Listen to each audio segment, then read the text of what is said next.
Nós estamos de volta com o apoio de Marcelo Martins, Arquitetos Associados, 3237-6698, e recebemos um e-mail da Sandra Lemos dizendo: muito triste com a depredação das cadeiras da arena do meu tricolor. Por que toda essa brutalidade? Acho que essa juventude está doente. A gente também lamenta muito, isso independente de ser na arena ou de ser no novo Beira-Rio, né? Tanta obra, quer dizer,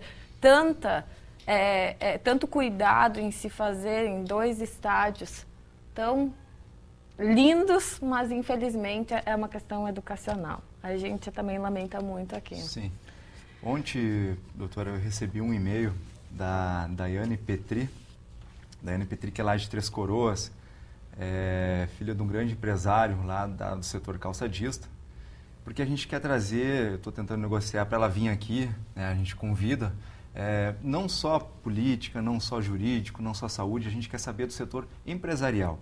Para nós, o Vitrine RS, a questão empresarial, não só aqui de Porto Alegre, mas sim do Rio Grande do Sul, é importante para nós. Então, eu faço esse convite ao vivo e a cores, com acertos e com erros, né, como muitas vezes tem no programa ao vivo, que o setor calçadista se faça presente aqui, que seus representantes, o sindicato, venham aqui dizer as dificuldades para nós gaúchos, porque para o Vitrine RS, o setor calçadista, a questão econômica do Rio Grande do Sul, ela é muito importante, Petri. Então, estamos esperando aqui no Vitrine RS. Valeu? Rodrigo, eu quero saber se eu vou poder correr no final de semana pertinho do meu Guaíba. É mesmo? Quero saber. Como Não, é que vai ficar? Se chover, tu não corre? Às vezes é uma bênção. É bom, né? é uma bênção, com certeza. Uma bênção. Mas eu quero saber, previsão do tempo agora. Vamos lá.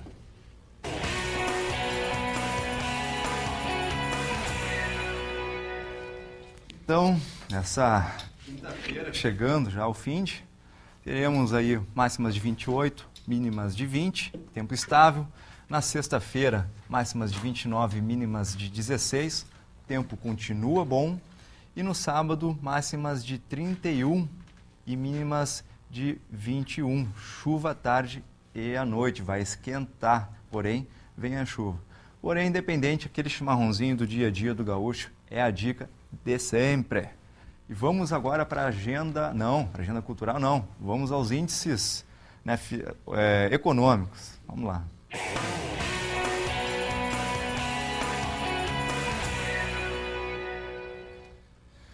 Então, temos aí dólar sendo comprado a R$ 2,26, venda R$ 2,27, euro compra R$ 3,12, venda R$ 3,13. E Bovespa em alta de 2,85%. Aliás, a Bovespa foi o melhor investimento desse mês, já com um ganho de 7%. Então, que é outro discurso, isso na sequência eu vou falar o porquê disso, mas hoje vamos agora à nossa agenda cultural, e essa agenda cultural hoje está especial. Veja bem, vamos lá com a doutora Silvia.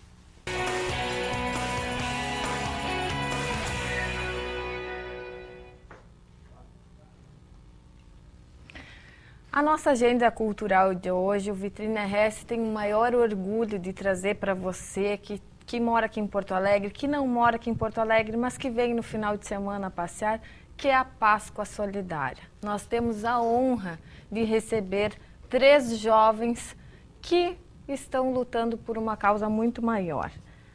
A presença da nossa advogada Cris von Tobel-Miller, o publicitário Luciano Alves e o psicólogo clínico especialista em psicoterapia de crianças, adolescentes e adultos, Fábio Bisol Brum.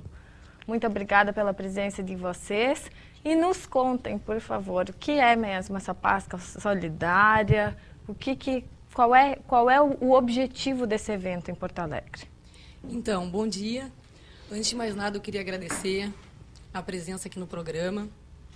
Silvia, Rodrigo, muito obrigada por essa consciência social. A televisão é um meio de comunicação que nos ajuda a divulgar com mais celeridade a nossa campanha. E esse é o nosso objetivo, né? Que as pessoas nos ajudem, né, com chocolates nessa Páscoa, né? E é impressionante que essa semana eu tive visitando algumas instituições e a quantidade de crianças, tá, que nunca ganhou um chocolate, que nunca comeu um chocolate. é distante da nossa realidade, né? Porque normalmente na nossa Páscoa se sobra chocolate, né? Mas existe, a realidade está aí. Então, eu queria convidar a todas as pessoas a participar. Tá? Eu quero focar os pontos de recolhimento, tá? Que serão no dia 11 de abril, às 22 horas, na festa de outono, que é uma festa que ocorre já tradicionalmente na Zona Sul, organizados pelos meninos aí, Alexandre Friedrich, Bofil e Chico Vilas Boas, tá? Que estão nos apoiando nessa Páscoa. Tá? E também, no domingo, dia 13 de abril, na descida da Mostardeiro, do lado esquerdo, das 10 horas da manhã até as 16 horas da tarde. Tá? O interessante é que quem não quiser descer na festa, quem não quiser descer do carro no Parcão, não tem problema, porque a gente tem uma equipe organizada para recolher no sistema de drive os chocolates. Tá? E eu queria também agradecer ao nosso artista que nos telefonou, se propondo a fazer a arte do evento, que é a arte que apareceu aí para vocês, da Páscoa Solidária, o Thiago Beral. Obrigada, Thiago, pela tua colaboração. Obrigado por estar conosco nessa campanha, um artista jovem, contemporâneo, tá? Que veio agregar com a nossa arte. Obrigada. E para quem vai ser feita essa doação desses chocolates? Tem alguma instituição específica? Como é que foi escolhida essa instituição? Na verdade, assim, a maneira que está sendo selecionada isso, a gente precisava de uma instituição base, digamos assim, para isso, que foi quem vai ser para fomentar toda essa ideia e tudo que está acontecendo. Mas a ideia do evento também é um evento colaborativo e participativo. A gente não quer que as pessoas simplesmente passem pelo Parcão e nos doem uma caixa de bombom, que é a ideia. Eu até gostaria de salientar isso, porque às vezes as pessoas têm confusão e têm perguntado: pô, Luciano, é ovo? Que tamanho é o ovo? Entendeu? Como é que eu faço? A gente optou por padronizar. Não importando a marca, não importando absolutamente nada com relação a isso, a gente padronizou em ser caixas de bombom. Porque como a gente vai angariar um número bastante grande de donativos, pela logística e para não haver problema de quebra, porque depois a gente não vai ter condição de doar um ovo quebrado para uma criança, obviamente, então a gente prefere que as pessoas doem caixas de bombom. Mas retomando a tua pergunta, a gente tem um parceiro dessa ação, tá? Que é um grupo que depois vai ser falado, que é um apoio de uma das creches. Mas, como eu te disse, assim, ela é participativa. As pessoas entram, eu gostaria que as pessoas entrassem no evento do Facebook, hoje todo mundo tem Facebook, Páscoa Solidária. Vai achar o evento. Hoje o número já de convidados é gigantesco, as pessoas estão convidando seus amigos, tem muita gente que está chamando seus amigos para participar. E lá é possível que você coloque, tem um linkzinho ali, que você coloque ali, eu conheço a creche tal, que é super carente, acho que legal, você poderia ser uma das participantes. Por que isso? Que a gente não está nominando todas elas. Porque isso depende muito do número de donativos que a gente vai achar, entendeu? A gente não quer criar expectativa para alguma instituição que chegue no final e a gente não consiga juntar essa quantidade que a gente pretende. Nós temos uma meta, que é uma meta bastante elevada, mas assim, a gente está super confiante com relação a isso. A gente está contando, inclusive, com o teu programa para isso, entende? Nós juntarmos 1000 caixas de bombom, pelo menos isso. Com essas 1000 caixas de bombom, a gente vai poder atender muitas instituições. Pensando que em cada uma delas, a média é 50, 60, 100 crianças até, eu acho que a gente vai poder atender bastante instituições. Mas eu quero convidar todo mundo que é o telespectador aqui, na verdade, para acessa no Facebook, Páscoa Solidária, coloca como participante, lá vai estar todas as informações de horário, locais, o que pode ser doado, as instituições que estão sendo sugeridas que recebam essa doação. Inclusive, se você tiver alguma instituição, também faça essa sugestão. Obrigada. E quem é esse nosso parceiro, Fábio? Bom, antes de mais nada, gostaria de agradecer também o convite para estar aqui presente hoje. E como o Rodrigo falou, nós somos um grupo, tá, de amigos que se conhecem há muitos anos, que nos chamamos de Liga da Sorte. Tá? Há algum tempo a gente vem conversando sobre o nosso interesse em ajudar as pessoas carentes, com necessidades, e nessas conversas descobrimos assim, que tem uma escola que se chama Instituto Educacional Infantil Medianeira, que passa por muitas dificuldades para cuidar de crianças, né? Não só cuidar, mas também para educar essas crianças. É uma escola que tem funcionamento integral, desde as 7h30 da manhã até as 6 horas da tarde, e atende 63 crianças, tá, com muitas dificuldades. Então, sabendo dessa escola, né, o grupo foi lá, visitou, foi bem recebido pela diretora, e realmente percebemos assim que eles dependem de muitas doações para poderem, né, oferecer um ambiente bom para essas crianças, mas nos surpreendeu, acima de tudo, a precariedade da estrutura da escola. A escola precisa fazer uma série de reformas para se adequar às diretrizes da prefeitura, e hoje a nossa preocupação é que ela possa fazer essas reformas para não correr o risco, né, de daqui a pouco perder a licença de atender essas crianças. Tá? É importante dizer que essas diretrizes são fundamentais, porque garantem a saúde e a segurança não só das crianças, mas também dos funcionários que estão, né, nesse local.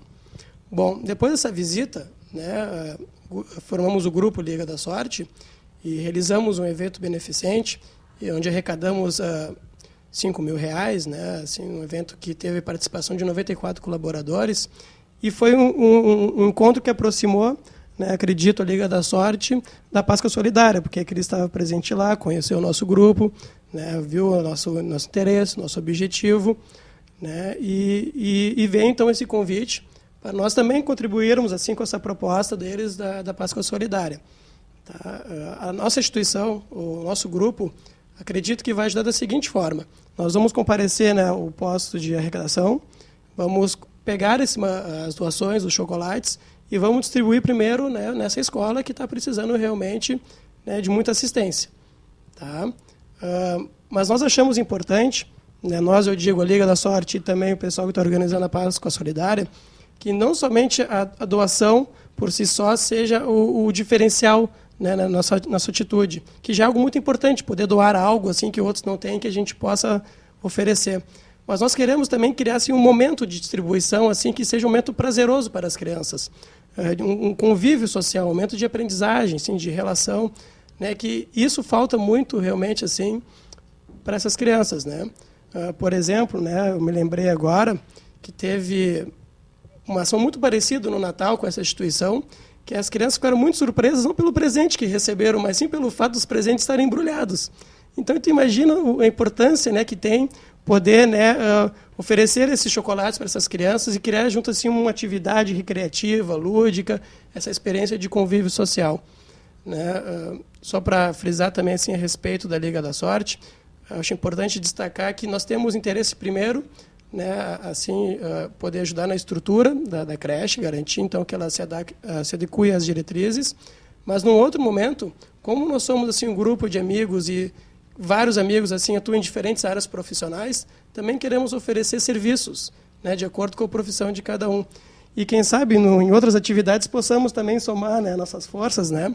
Porque o que eu estou percebendo nisso tudo, tanto no movimento da Páscoa Solidária como no nosso movimento da Liga da Sorte, é que a força do coletivo é realmente um fenômeno impressionante. Eu acho que tanto para a destruição quanto para a construção.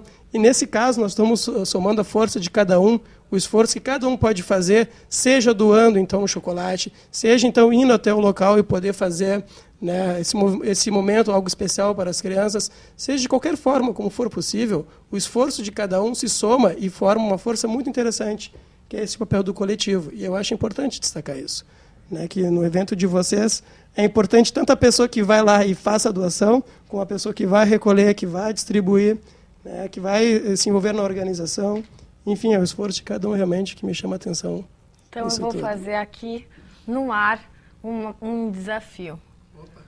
Para o próximo evento que a Liga da Sorte fizer junto com o pessoal da Páscoa Solidária, eu me coloco à disposição como dentista, porque hoje eu não estou aqui como dentista, a fazer um trabalho preventivo com essas crianças, porque de nada adianta a gente doar o chocolate se a gente não ensinar essa criança a cuidar dos dentes, porque senão ela também não vai poder aproveitar.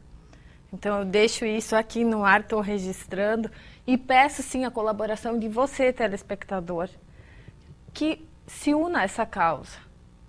Muitos de vocês estão aí e pensam assim, nossa, hoje o jovem não faz nada, o jovem olha para o seu umbigo. Não é bem assim, não. Isso é um exemplo do que o Vitrine RS quer para você, quer para a sociedade porto-alegrense, quer para a sociedade do Rio Grande do Sul. Então, o Vitrine RS, sim, comprou a causa da Páscoa Solidária junto com a Liga da Sorte. Agradece muito a presença de vocês, a gente tem certeza que vocês terão muito sucesso e que essa seja a primeira ou segunda de muitas campanhas que virão. A gente vai para um breve intervalo e voltamos já já.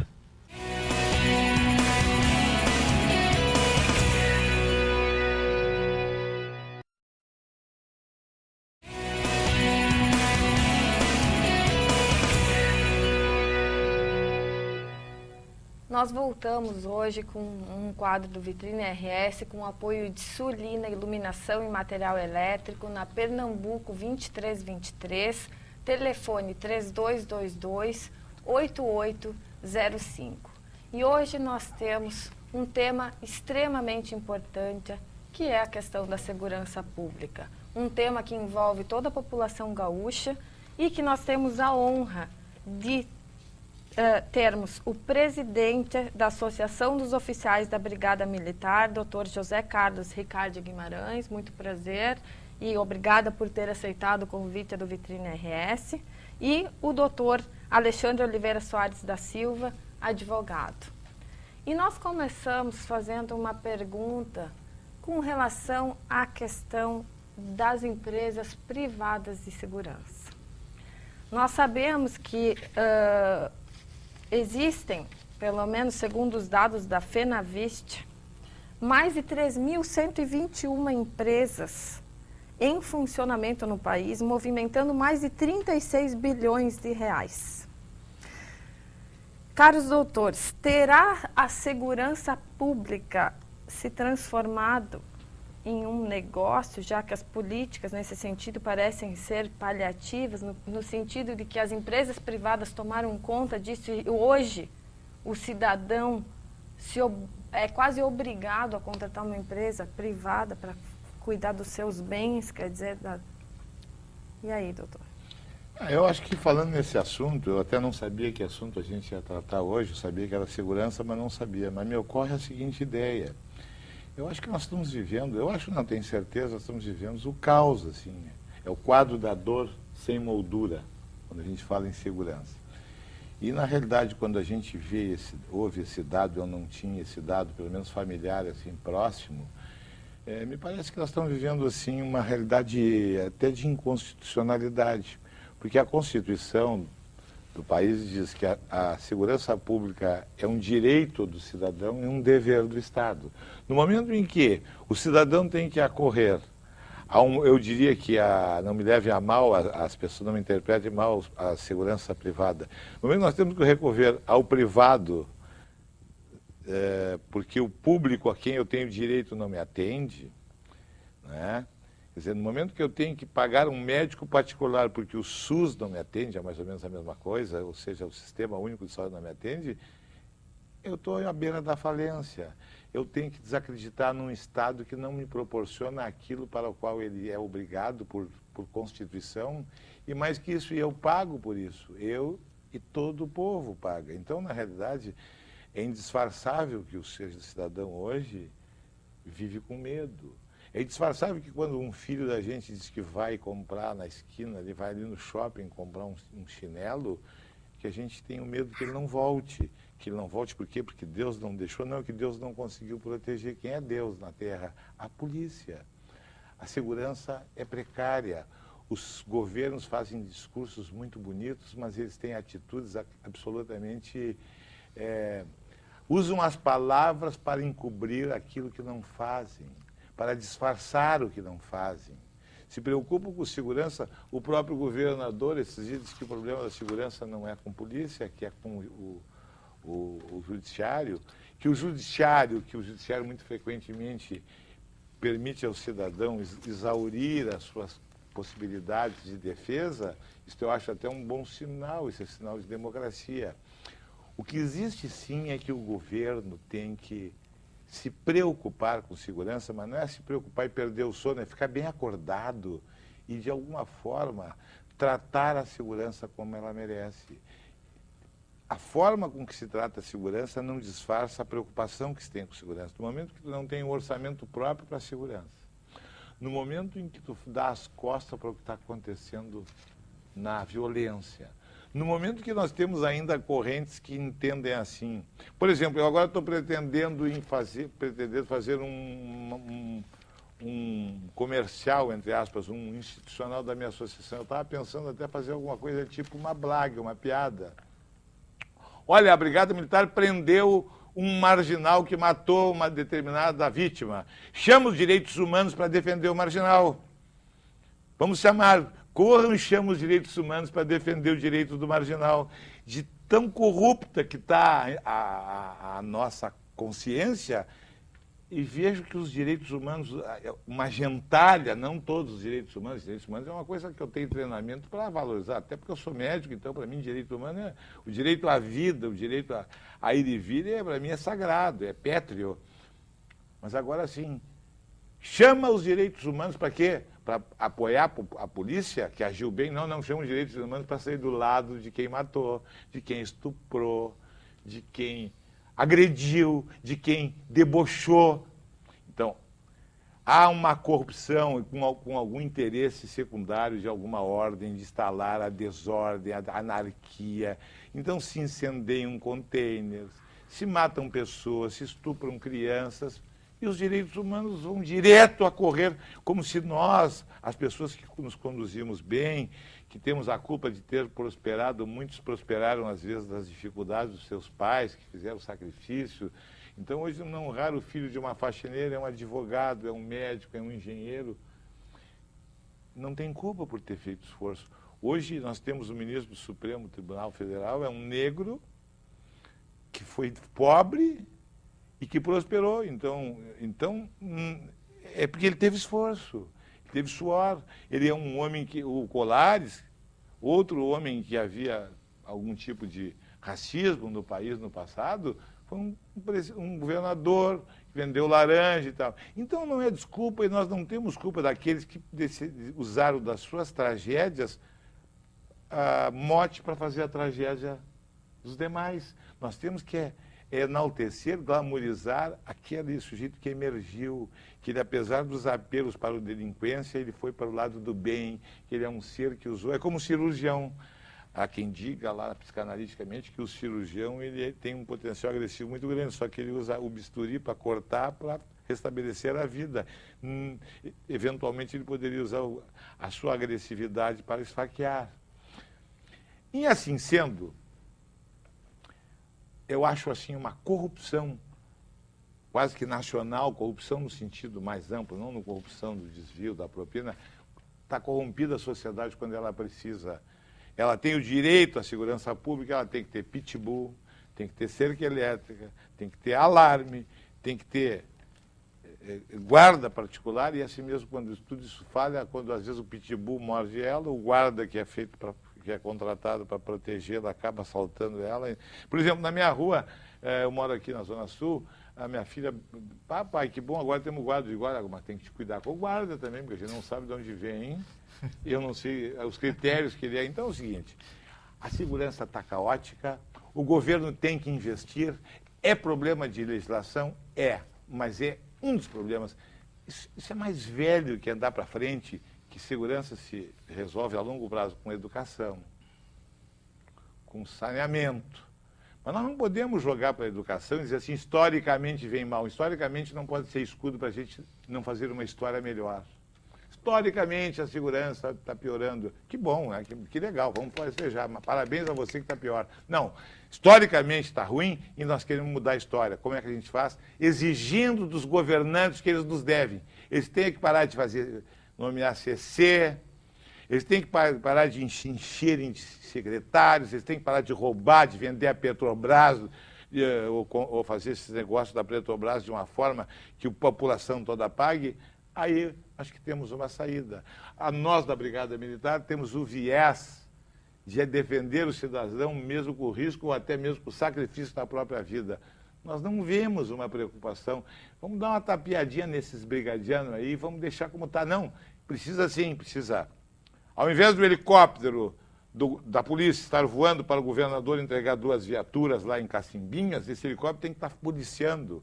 Ao invés de ter brigadianos 5, 6, 10 15 para acompanhar a filha do governador, por exemplo, como já aconteceu, né, que frequentemente fala mal da brigada, mas usa os brigadianos para tudo, tem que estar cuidando da população. Por que eu não sou contra o governador, por exemplo, ter segurança, ter coronel, por exemplo, lá no Palácio Fardado, como se porteiro fosse, é um coronel que está cuidando do governo, eu aceito, até porque é uma instituição confiável.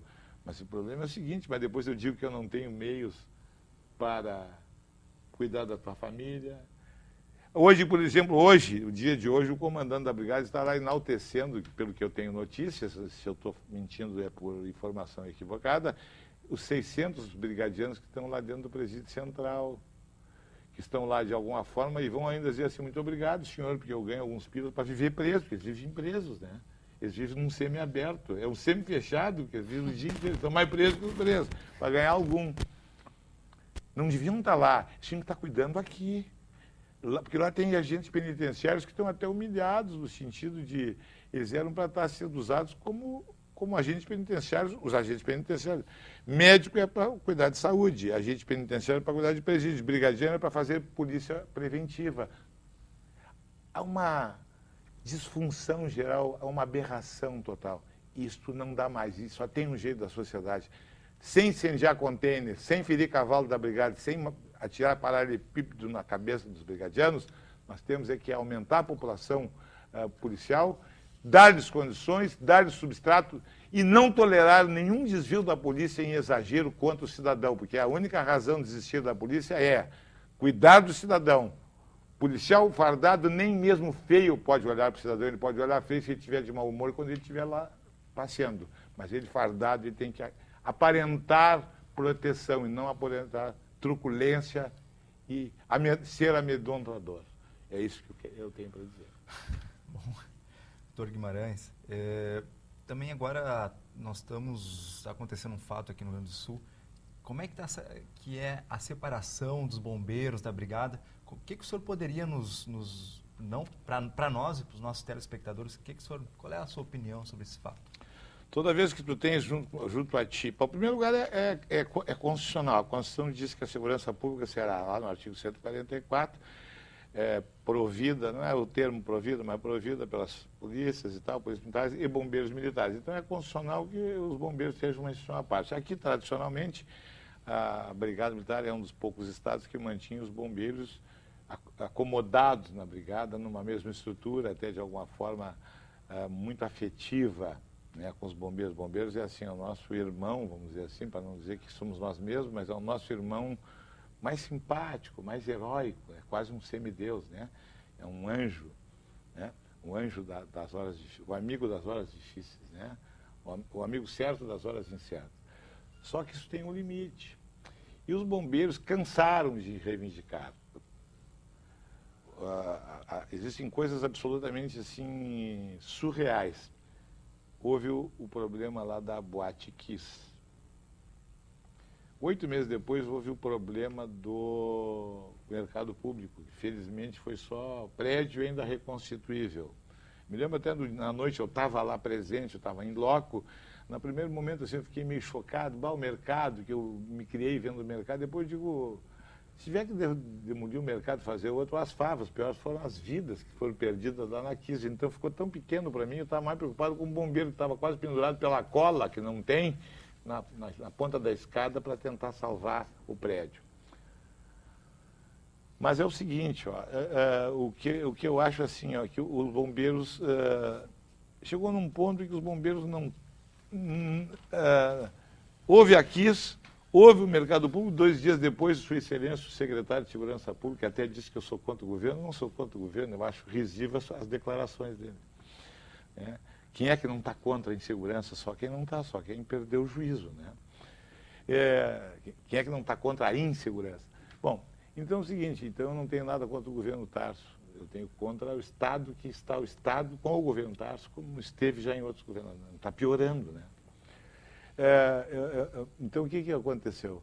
Ele perguntou 2 dias depois do incêndio do mercado, chamou um major da nossa associação, que representa, quem pode falar a associação, o sujeito fardado, representante do brigado, tem que ficar quieto, e recebe ordem, alguma sugestão, como diz o policial, para ficar quieto. Vem cá, o que está precisando mesmo para os bombeiros? Vem cá, tia, Isso é uma piada, isso é uma pergunta de piada, isso é uma blague, fazer o sujeito rir. Depois de 8 meses da KISS, o governo ainda quer saber o que falta? Bom, o que falta? Porto Alegre tem uma escada mecânica, as mais modestas instituições internacionais recomendariam para uma população, para uma cidade do tamanho de Porto Alegre, que tivesse 6 escadas. E escada hoje já é coisa do passado, hoje são plataformas que atingem até 90 metros, as melhores e mais caras. Porto Alegre tem o Guaíba, não tem nenhuma lancha-bomba capaz de apagar algum fogo, tem o catamarã, não vou falar nem nos navios. Porto Alegre, transito no Porto Alegre produtos químicos, biológicos, radiológicos. Porto Alegre não tem uma equipe treinada dos bombeiros e muito menos equipamento. O dia desse teve um acidente químico ali na Caldas Júnior, chamaram o DMLU para largar areia. Aliás, estava faltando areia porque estava problema com os areieiros, então nem mesmo areia tinha. Dizendo, onde é que tu viu tratar acidente químico com areia? Tapa areia, que nem gato quando faz a necessidade, tapa com areia. Acidente químico não é como o gato que faz o cocôzinho dele e tapa com areia, não. Acidente químico tem que tratar com uma equipe especializada, com máscara, com equipamentos. Então é o seguinte, ó, os bombeiros chegaram num ponto tal que tiveram que dizer assim, ó, chega, porque... Agora eu vou dizer, o que o Tarso Genro fez, o governo Tarso Genro, usando seu gabinete lá, o Vinícius Vu, coordenando um grupo de trabalho que eu, a Associação dos Oficiais, apontamos a saída. A solução qual era? Desvincular? Não. Nós queríamos simplesmente que tivesse a brigada no seu organograma um comandante-geral e 2 subcomandantes gerais, um de policiamento e um de bombeiro. Porque a disfunção é tanto que o comandante da Brigada Militar hoje já está saindo para a graça de grande parte dos brigadianos, ele é bombeiro e é comandante-geral. O subcomandante é bombeiro. Como tem, por exemplo, como ela lá em Santa Maria, por exemplo, o Coronel Fux, não tem nada a ver com a KISS, porque não foi o bombeiro que incendiaram a KISS, não foi no bombeiro, não é o dono da KISS, o Kiko não é bombeiro, o termo de ajustamento de conduta lá da espuma instalada não foi feito por bombeiro, sobrou para os bombeiros, a cola estourou na Geni, né? Na realidade, o comandante lá não era bombeiro. Então, como é que tu pode imaginar uma cidade como Santa Maria haver um comando de bombeiros em que o comandante não é bombeiro? Tira o tubo. Chega um marciano, não entende como é que é. Aí, de repente, na escola dos bombeiros, há pouco tempo, mandaram formar uma turma de brigadianos policiais. Até o comandante da escola de bombeiros, não, mas eu não tenho bastão, porque eu sou bombeiro, eu tenho mangueira aqui. Então é o seguinte, ó, é uma displicência, aí o cara sabe olhar a palavra mágica, a palavra é histórico, mas você não tem compromisso com o errado. Se é histórico assim, vamos mudar a história. Tu vai falar assim, olha, o bombeiro está passando fome, mas isso é histórico. Então deixa passar fome. Ó, o bombeiro não tem mangueira, mas é histórico, então não compra mangueira. Olha, o bombeiro, o Rio Grande do Sul tem 497 municípios, tem 90 municípios com bombeiro. Coisas surreais, tipo, eu estive agora há pouco tempo em Montenegro e disse assim, e essa escada mecânica funciona? Não, coronel, faz 3 anos que ela está estragada. A única que pode atender um raio de 50 quilômetros, em que pese nas imediações tem o polo petroquímico. 3 anos é. Que idade ela tem? O caminhão é de 1958. Se arrumar a escada, não tem quem dirige o caminhão, que hoje não tem mais aqueles motoristas quase que mágicos com caixa seca, os motoristas são tudo com hidráulico. Tia, isso é mentira? Não, é piada, o Ricardo está louco lá no programa Vitrine RS? Não, é verdade. Então é o seguinte, está na hora da população, sem incendiar container, sem quebrar vidraças, nós temos que nos unir. Nós precisamos mais segurança. Chega, senhores. Depois vocês vêm pedir voto e dizem que apresentam estatísticas falaciosas. Sabe quantos anos faz que o governo do Estado não investe nenhum centavo em bombeiro? 10 anos. Mas ele entrega todos os dias viaturas, equipamentos, alguns mas é fruto de rebom, de consulta popular. Então o cara cumprimenta com o chapéu do outro, entendeu? É como fazer um grande movimento aqui para ajudar uma pessoa deficiente, aí eu pego lá o dinheiro, olha, eu quero trazer, eu chego ali e entro na foto. É que nem quando a gente vai à corrida de cavalo de prata. Ou seja, o dinheiro não é do governo. Não é do governo. Ele entrega, então ele faz como cerimônia. se fosse ele que estivesse entregando. Isso aí. E sai caro, sabe por quê? Porque, por exemplo, essas viaturas que foram incendiadas lá na Academia de Polícia Militar, agora teve um incêndio lá. Por que elas foram incendiadas? Porque elas não tinham sido entregues. Tinham 242 ou 222 viaturas para ser entregue de duas em duas, para chegar lá fazer toda uma solenidade. É como se a empregada doméstica chega com a vassoura, com um saponaço, a senhora patrão, muito obrigado por me trazer uma vassoura, um saponaço para eu limpar a sua casa. Não tem que andar em forma para agradecer. Tu tem que mandar de uma vez a vassoura e o saponaço para ele manter a limpeza da casa limpa. Aqui é o contrário. Compra 10 vassouras e espera aí, nós vamos fazer uma entrega solene, como se a gente estivesse fazendo uma grande entrega. Estou entregando uma ferramenta de trabalho. Essas viaturas eram para estar rodando já há muito tempo e só ficaram guardadas ali para entregar aos poucos. Pega duas, aí pega o helicóptero. Vamos lá. Olha, a população, nós muito sensibilizados, querendo diminuir o crime, diminuir a violência, vamos entregar duas viaturas, nem sei que marca estão entregando agora. Não acreditem em fada madrinha, aqui não tem, aqui, ó, se tivesse que fazer um filme de faroeste aqui, ia faltar mocinho. Doutor. Não tem como fazer filme de faroeste porque falta mocinho, entendeu?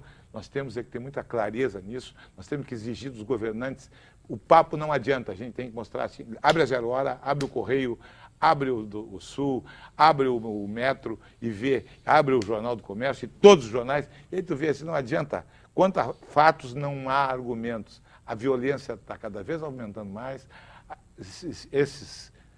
as UPPs lá do Rio de Janeiro estão funcionando tanto quanto os territórios de paz, aqui eu até brinquei de território da paz eterna, porque estão se matando toda hora, então é paz eterna, né? Está morrendo gente, tem que fazer uma ação muito grande, muito potente, e aí sim nós podemos dormir um sono um pouco menos intranquilo. Aí vai precisar só meio Valium para a gente não ter medo do ladrão, porque agora a gente tem que se emboletar, porque qualquer barulho pode ser fatal, pode ser até o guarda contratado por uma... Porque os guardas são contratados lá na minha casa, mesmo, quando eu vejo, tem um gambá lá, um guarda. Ele foi pegado ali meio... Ele foi meio que algemado para botar isso, faz de conta, só para não perder o contrato, o guarda. Né? Então é o seguinte, nós temos que nos unir, sociedade, e dizer assim, não a tocha, vai cantar noutra freguesia. Nós queremos essa segurança verdadeira, queremos a brigadiano na rua, procura brigadiano, não tem. Mas como é que vai ter? O meu pai foi comandante-geral da brigada em 1975. Sabe quantos brigadianos tinha? O mesmo número que tem em 2014. Não fizemos homens biônicos. A população triplicou. O crime avança. As armas dos criminosos cada vez mais. Os direitos humanos sempre do lado deles. Se tiver algum brigadiano dando um contramãozinho num vagabundo desse que matou uma família, olha lá a prepotência, a covardia e tal. Ah, não, assim não dá. Nós não estamos defendendo a truculência, nós não estamos defendendo a falta de liberdade, nós estamos defendendo que a gente possa viver em paz, a gente não pague por ser do bem, a gente não morra porque acredita que a gente ainda vale a pena reproduzir, viver e educar. É isso. Então, para mim, a segurança tem solução, sim.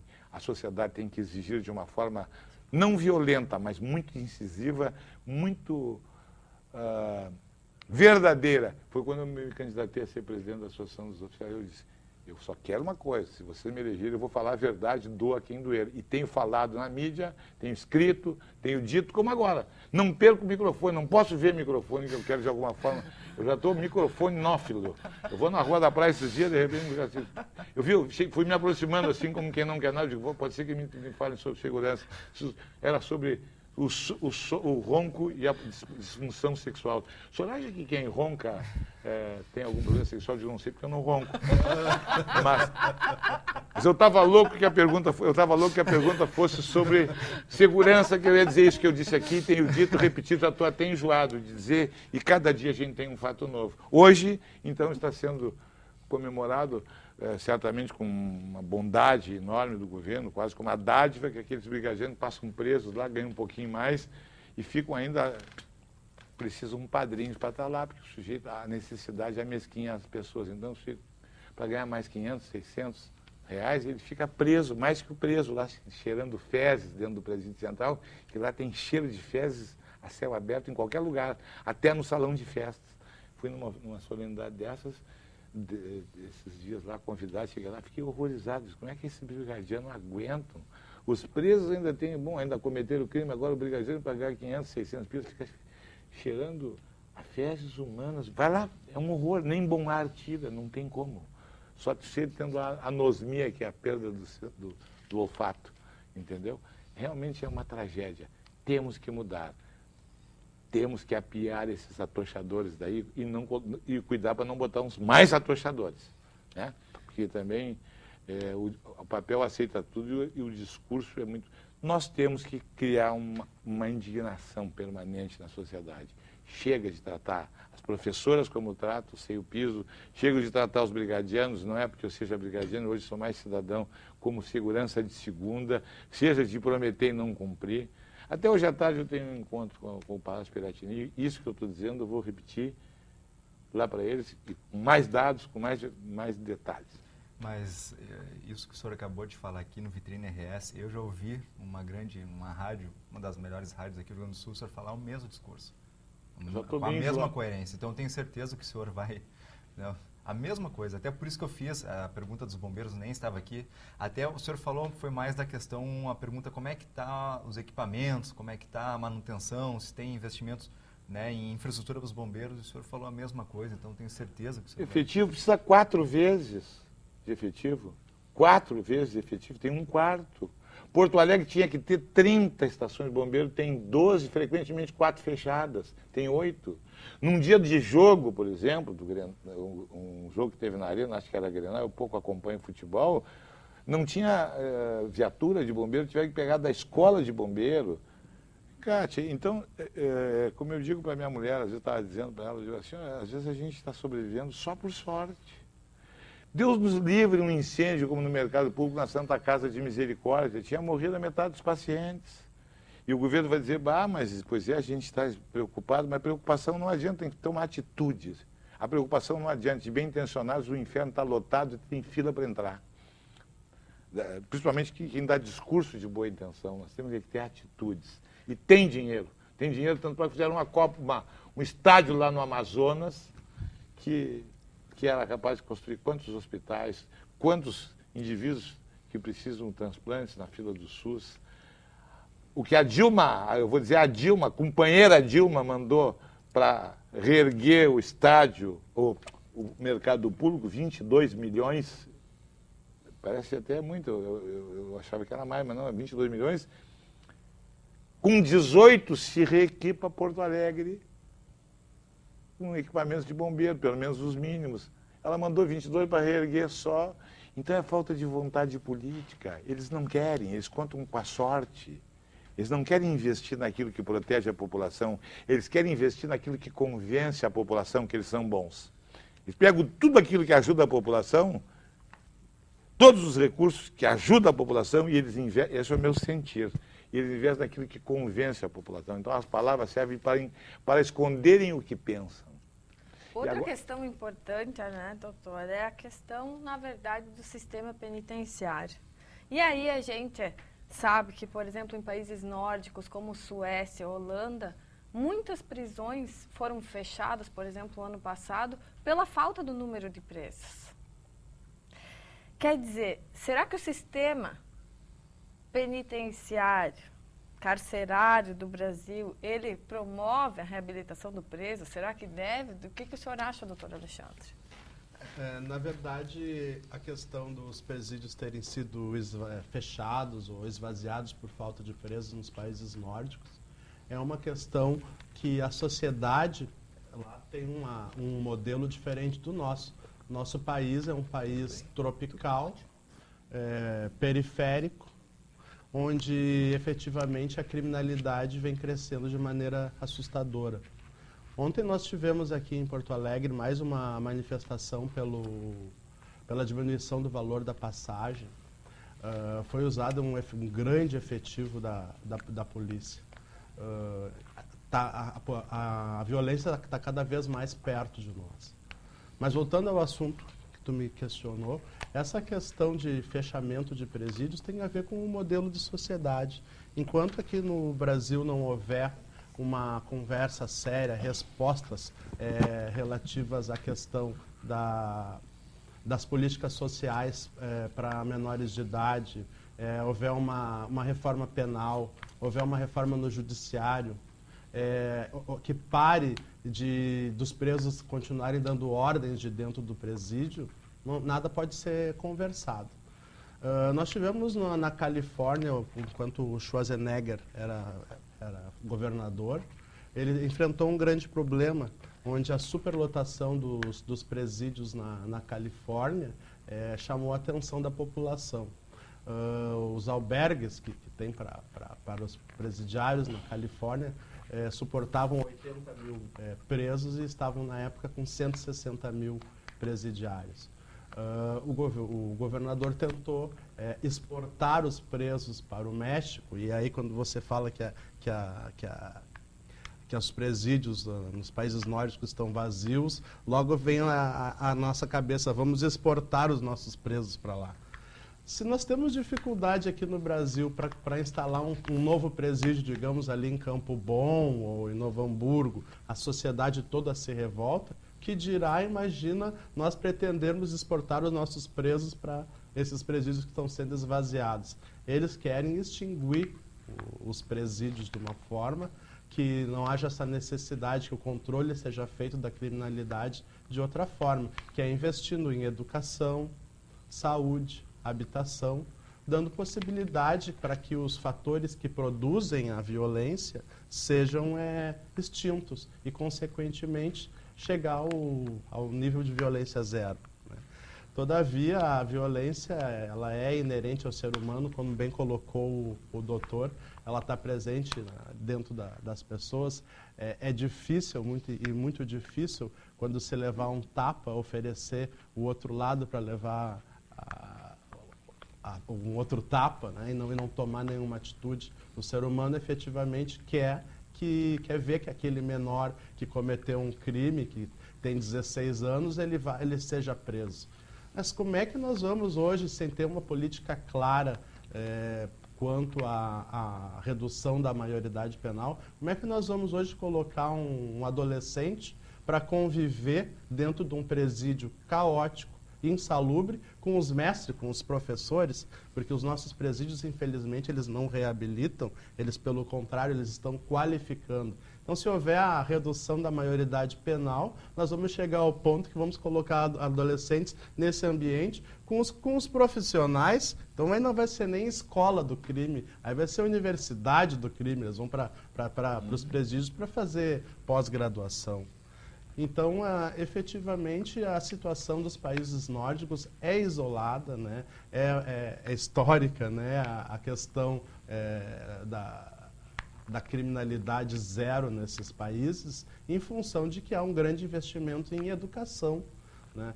E eu espero que o advento da Copa do Mundo, né, agora que nós vamos receber, ela sirva para que seja como um salto de qualidade na segurança dos estados brasileiros, e que o legado da Copa de 2014 não seja um estádio, não seja somente aqueles lugares para assistir os jogos, mas que o legado da Copa do Mundo seja também a segurança que vai ser implementada neste período.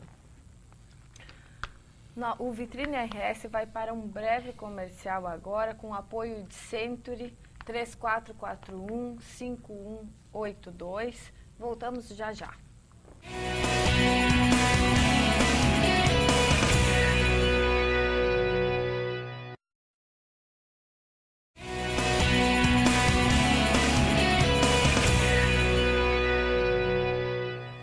Voltamos com o último quadro do Vitrine RS, com o apoio de Mistura Pisos e Revestimentos, 3019-1994. E voltamos com o doutor Alexandre aqui, questionando a questão que a idade cronológica, doutor, nem sempre corresponde, né, precisamente à maturidade emocional desses indivíduos. Os especialistas na área de psicologia, tal, concordam com essa tese. Mas no caso do delito, de um delito grave cometido, tal como crime hediondo, a idade cronológica não deveria ser algo secundário? Olha, Silvia, eu vejo que, na verdade, eu vou rebater essa questão porque ela é contrária à lei. O juiz ele é obrigado a decidir conforme a lei que existe. Todavia, jogar os menores, como eu já falei hoje, junto com os presos de maior periculosidade no estado que nós estamos vivendo, não é possível. Mas tem que haver uma política clara e objetiva relativamente à redução da maioridade penal. Mas só que antes de tratarmos da redução da maioridade penal, tem que tratar da reforma penal, de uma política clara e objetiva contra o crack, uma política relativa aos presídios, como eles estão atualmente, e também a questão que eu acho que não se falou, que seria a privatização dos presídios. Claro que é a obrigação do Estado manter os presos, mas atualmente os presídios que nós temos privados, tem o presídio de Cariri, que tem em Guarapuava, no Paraná, são presídios que estão dando certo. São presídios que estão tendo condições de reabilitar os presos de uma maneira bem mais viável do que os presídios estaduais, né? Então, eu vejo que ainda nesse momento, enquanto não houver uma remodelação da sociedade como um todo, onde se possa ter políticas claras para diminuir a criminalidade, para diminuir os agentes que produzem a criminalidade, não é possível ainda analisar a questão sobre a ordem, a idade cronológica, né? Nós temos que atualmente seguir a lei. Pois bem, Coronel Guimarães, como é que a Associação dos Oficiais da Brigada Militar pensam para uma melhora da segurança pública aqui para o nosso estado? Em primeiro lugar, nós temos que desideologizar a Brigada Militar. A Brigada Militar, o comandante não pode ser ideologizado e muito menos ter grandes expectativas durante o seu tempo ao próximo passo, porque senão fica totalmente comprometida a nossa caminhada. Hoje, por exemplo, o comando, os dois comandantes do atual governo, Tarso Genro, não representam o pensamento da oficialidade em quase tudo que fazem. Eu estou falando da oficialidade em sua... Desculpe me interromper, esses cargos são políticos, digamos. Políticos de livre escolha monocrática do governador, né, e frequentemente têm expectativa ainda de irem para a Justiça Militar, como é o caso do nosso atual comandante, que ele é o franco favorito para ir para a Justiça Militar, que é um cargo vitalício, é um cargo bem remunerado, um cargo distinto, e que nós entendemos que deve existir a Justiça Militar, só que os critérios não podem ser tão de ideologia premiada, porque senão fica muito escancarado que aí o comandante ficará refém da sua ambição pessoal de ir para a Justiça Militar e, portanto, muito frequentemente na contramão. Nossos oficiais hoje têm certeza, como toda a sociedade, que nós poderíamos render muito mais em termos de segurança à comunidade, desde que fôssemos atendidos. Hoje, o comando da Brigada Militar, o comandante, Coronel Fábio Duarte Fernandes, não representa em pensamento, ele tem autoridade sobre os oficiais, até porque tem uma autoridade formal. Não representa o que pensam os oficiais. O governo, por sua vez, talvez por falta de informação, não está vindo ao encontro dos oficiais. O que nós pensamos? Uma coisa muito simples, até simplória, é que nós, oficiais da Brigada Militar, todos bacharéis em direito que abdicaram da sua OAB para fazerem um grande concurso, o último concurso foram 3.270 candidatos, com OAB, para 100 vagas, 32,7. Esses indivíduos acreditam que ser policial militar é a sua vocação, mas vocação não para ser de segunda, não para ser tratado menos que um delegado de polícia. Estou falando isso aí em salário, não estou falando no resto, que também é precário às vezes. Em salário, em direitos. Então, são homens hoje que têm autodiscernimento, discernir, que mas nós não vamos tolerar mais. Eu fui eleito presidente para botar o bloco na rua, ser o megafone dos oficiais. nós não nos sentimos bem representados toda vez que o nosso comandante não disser a voz da nossa maioria, como é o caso agora. Agora os oficiais querem ter um sistema de instituição, uma forma de instituição que premie os valores maiores, desvie do subjetivo o critério de promoções e dê um retorno, um ressarcimento de acordo com as demais carreiras, com a mesma responsabilidade jurídica, militar, jurídica, civil. Então não posso admitir que um filho meu faça concurso com o mesmo pré-requisito, às vezes melhor preparado tecnicamente, intelectualmente, fisicamente, faça concurso para a Brigada Militar, por exemplo, para ser capitão, que é o caso, meu filho que ó, pai, eu vou para a Brigada, não vou ser delegado, não vou ser juiz, eu quero ser brigadiano.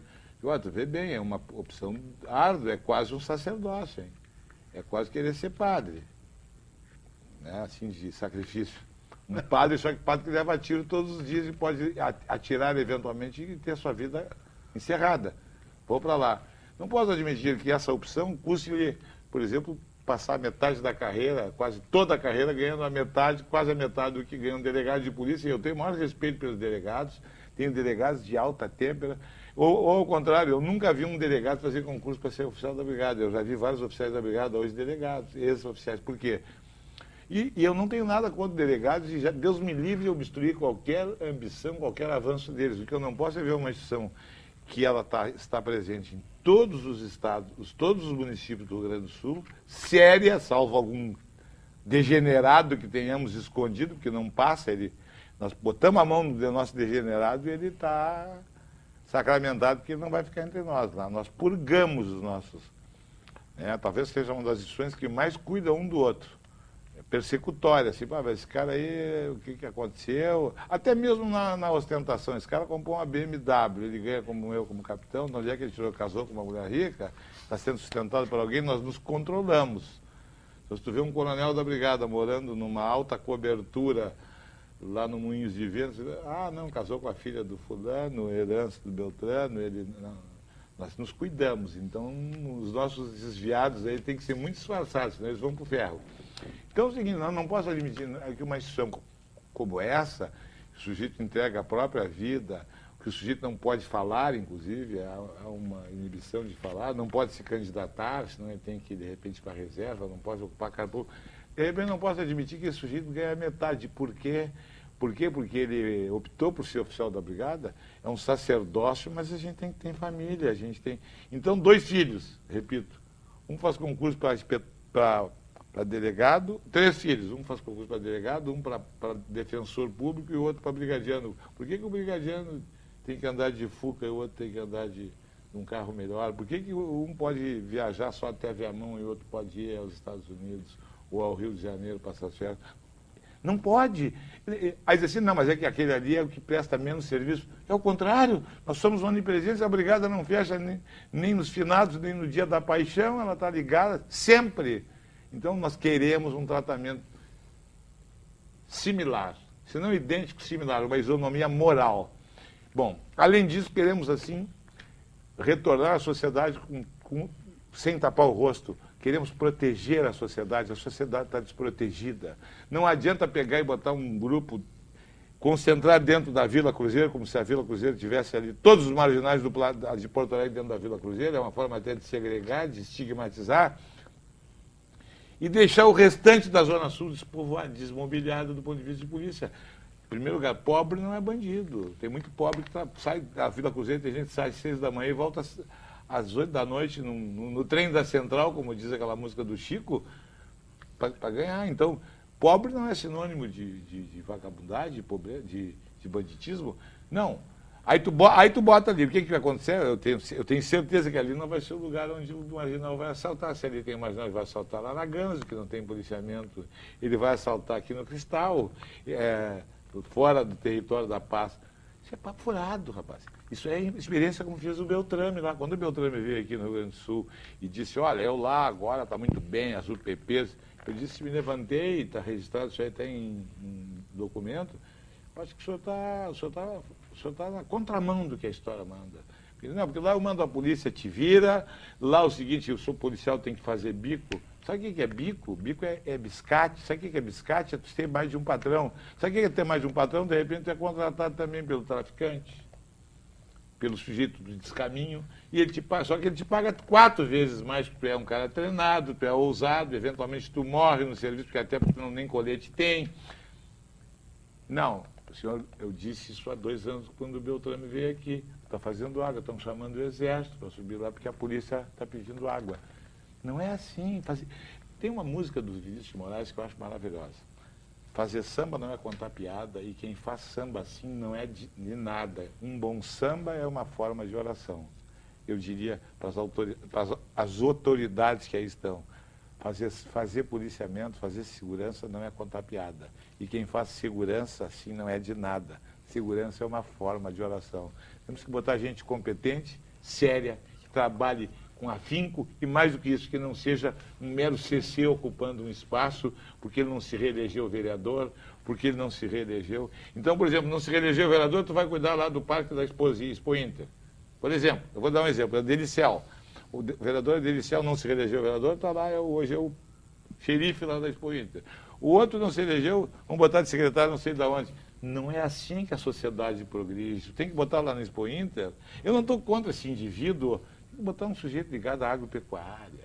Agora tu pega o Adeliciel, que era aqui professor, não sei o quê, dos camelôs, e já está agora o chefe, é o controlador da Expo Inter, porque isso é conchavo. É verdade. Eu não estou dizendo que é desonestidade, isso é conchavo, isso é botar companheirada. Aí estava o Juarez Pinheiro, que é o subsecretário, ele estava lá, o ministro Tarso Genro, ele era bacharel, não sei se advogava, depois estava lá com o ministro, depois veio aqui para o Hospital Conceição, agora é subsecretário de Segurança. Ah, vem cá, qualquer dia ele está operando no bloco da Santa Casa. Não. Doutor, assim não se faz segurança. Infelizmente, assim não faz direito, né? Exatamente. Claro. Infelizmente, a gente tem em qualquer área, né, doutor? Quem é da área da saúde, é como nós somos, quer dizer, né, o pessoal da área jurídica, não adianta eu querer mexer com algo que eu não conheço. Gente. Então, assim, ó, Fica mal cheiroso. uma coisa para você que está aí nos assistindo. Se você nunca fez um bolo, você até pode saber quais são os ingredientes. Mas não é só jogar lá e colocar no forno. Tem que saber exatamente como é que se coloca, qual é o ingrediente, se ingredientes secos se misturam com ingredientes molhados. Eu estou fazendo uma analogia que qualquer pessoa entenda, que é a questão, como é que eu vou colocar, eu vou misturar todos eles, eu vou bater no liquidificador, eu posso colocar fermento e bater no liquidificador, eu pré-aqueço o forno ou eu não pré-aqueço o forno? Como é que eu vou colocar? Ou eu coloco o ovo inteiro, a farinha, o açúcar e deixo esse bolo, ver o que vai formar. Quer dizer, será que é tragável? Será que é comestível o que eu vou fazer? Na segurança, na saúde, é exatamente igual. Então, assim, ó, o assunto de hoje é um assunto que, com certeza, vocês, telespectadores, verão essas 2 grandes autoridades no assunto muitas vezes. Nós chamamos rapidinho o quadro Vitrine RS, Mensagem Vitrine RS.